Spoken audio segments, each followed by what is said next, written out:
Karena dalam hati ajudan yarghabu, dia suka terus bersama raja. Wa yarhabu, dia takut tergeser posisinya. Wa yastahi, dia ingin terus menjadi ajudan raja. Wa yaghdabu, dia marah terhadap si Jamil. 4 perkara ini ada di dalam hati ajudan, tapi dia tidak mampu menguasai dirinya. Akhirnya besok hari dia jumpai si Jamil. Jamil, ada sesuatu yang ingin kusampaikan samamu, tapi ingat ya, jangan sampai kamu tersinggung perasaan. Apa itu? Kata raja sama saya, kamu kalau ngomong bau mulutmu itu gak sanggup raja cium. Ken bebapakkan. Terus gimana? Mulai besok kau pakai masker. Tinggal kau pakai masker, ada kata manusia. Han itu benapakah lihat aja. Mulailah besok si Jamil ini memakai masker. Masuklah ke istana. Ketika raja melihat si Jamil dalam keadaan bermasker, aneh dalam hati raja. Kok kayak Jamil? Kok tiba-tiba dia pakai masker nggak ada perintah? Ada apa ini? Akhirnya raja diam saja. Dia tanya, sudah 1 minggu tidak pernah dilepas masker di mulutnya. Akhirnya raja ini memanggil ajudan. Ayah ajudan, tolong tanya si Jamil itu ada masalah apa? Apa dia sakit gigi? Apa dia ada masalah dengan mulutnya? Kok tutup mulutnya? Sudah 1 minggu saja. Apa jawab ajudan? Nyanyi. Kalau mempegang kabarokon, saya tidak perlu ngomong, takut saya bermasalah dengan raja. Kalau saya salah ngomong, saya akan dibunuh sama raja. Kau aman kalau kau bicara dengan terus dan apa? Aman. Kata ajudan, itulah raja. Kata si Jamil, raja bau mulut, dia tidak sanggup cium. Akhirnya dia tutup masker pada mulutnya. Ipegah Pak Raja Rawal Ken Bapak, ipegah Pak si Jamil Kah Ken Bapak. Akhirnya raja diam. Kata raja, oke, kamu aman, tidak apa-apa. Nanti malam ketemulah raja sama sang permaisuri, sama istrinya. Ngomong raja sama istri, istriku, aku ada masalah, stres itu. Masalah apa? Masalahnya ada seorang pegawai baru namanya Jamil. Aku perintahkan dia untuk melayani tamu, tapi aku nggak tahu dalam 1 minggu dia bilang sama ajudanku bahwa saya ini bau mulut saya tidak sanggup dia cium. Apa kata istri? Kurang ajar. Enak-enak aja, baru berapa bulan dia kerja di istana sudah mulai ngomong tuh raja. Kata istri, besok jangan ada lagi si Jamil di istana. Haram dia di sini. Bukan hanya sekedar dipecat, tapi bunuh dia. Inilah kadang-kadang bahaya ibu. Kalau sudah ngomong ibu, ini bahaya. Para pejabat hati-hati dengan ibu.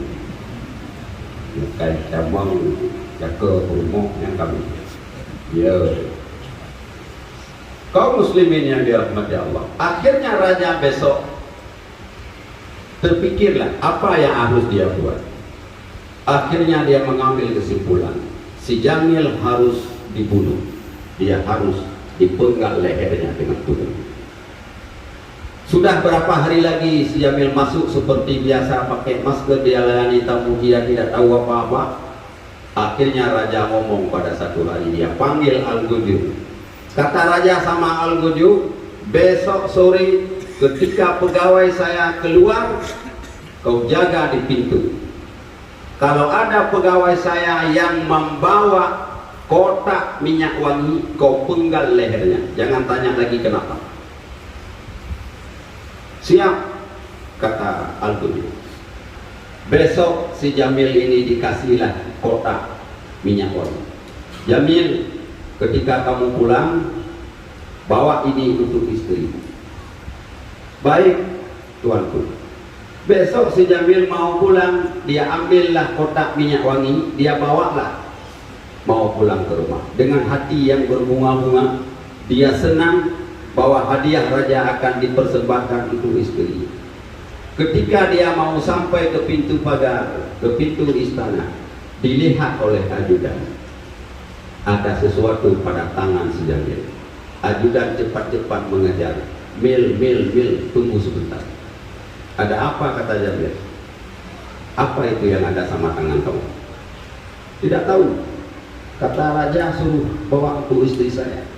Hadiah katanya. Kamu baru 3 bulan kerja di sini. Kok dapat hadiah? Aku sudah bertahun-tahun di sini tidak pernah dapat hadiah. Ini bukan hakmu, hak saya ini. Cepat kasih untuk saya. Karena si Jamil ini memang elok akhlaknya, dia tidak pernah rakus. Cepat-cepat dia kasih. Ya baik, nggak apa-apa. Mungkin saya besok akan dikasih lagi. Diambillah kotak amal ini, kotak minyak wangi ini oleh si ajudan.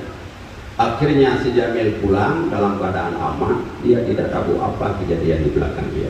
Dia pulang ke rumah menikmati hidangan sore dengan istrinya.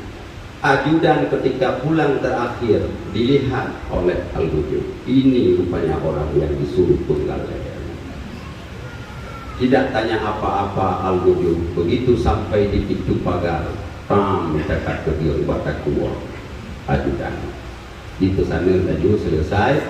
Besok pagi si Jamil datang lagi. Begitu Jamil masuk, raja termenung.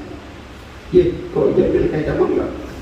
Apa enggak kejadian apa-apa kemarin bu? Uang Gujub hanya itu. Ya sudah, raja nggak ngomong apa-apa, nggak tanya apa-apa, diam dia, tidak pernah tanya apa-apa. Tapi yang ada aneh, hari itu kok ajudan tidak datang. Anak lu ajudan kata itu pun. Lang arti raja nyona masalah lain. Akhirnya dia tunggulah sampai besok. Besok si Jamil masuk, ajudan tidak masuk. Raja memanggil, Mil, mari dulu. Saya mau tanya, kotak kemarin itu mana? Hanali, tuanku. Tadi lupa lihat juga. Jadi, tak menunjuk bunyi, laki kita. Punai pegang. Dipegang lung bantan lu kerja, hana hak lu terima, mungkin yang hak terima. Ya, benar. Kartu. Punya kepakai masker. Dipegang lagi, terus lung bapa, hai di kemero. Kartu. Tidak lung bapa, hai di kemero. Apa kata raja? Memang jatah ajudan minyak wangi itu bukan jatahku. Inilah kalau kita tidak mampu menguasai diri. Danyo iya tumbun go thang atau danyo iya. Padahal ke kita nyo pijun ro, tumbun go atau. Kayak orang kita salah pikir, kita pikir bahwa orang kaya mengambil harta kita. Tidak. Dia kaya, harta dia sendiri. Kita miskin, memang seperti itulah Allah mau kita. Jangan kita anggap bahwa orang kaya sudah mengambil harta kita, orang gemuk sudah mengambil daging kita, orang ganteng sudah mengambil cantik kita. Tidak tertukar, semuanya sudah ditentukan oleh Allah Subhanahu wa Ta'ala. Karena itu hadirin yang dirahmati Allah, ibadah puasa Ramadan mendidik kita untuk mampu mengendalikan diri kita. Ibadah puasa Ramadan mendidik kita untuk mampu menguasai hawa nafsu kita. Yang terakhir, ibadah Ramadan membentuk jati diri kita. Marilah dengan hikmah puasa yang sudah kita laksanakan 1 bulan penuh, supaya menjadi orang yang menaikkan derajat kita sendiri dari derajat yang paling rendah menjadi derajat yang tinggi. Kemudian marilah kita menjadi orang yang selalu mengawasi diri kita, sehingga hidup ini akan mampu kita pertanggungjawabkan nanti di hadapan Allah Subhanahu wa Ta'ala.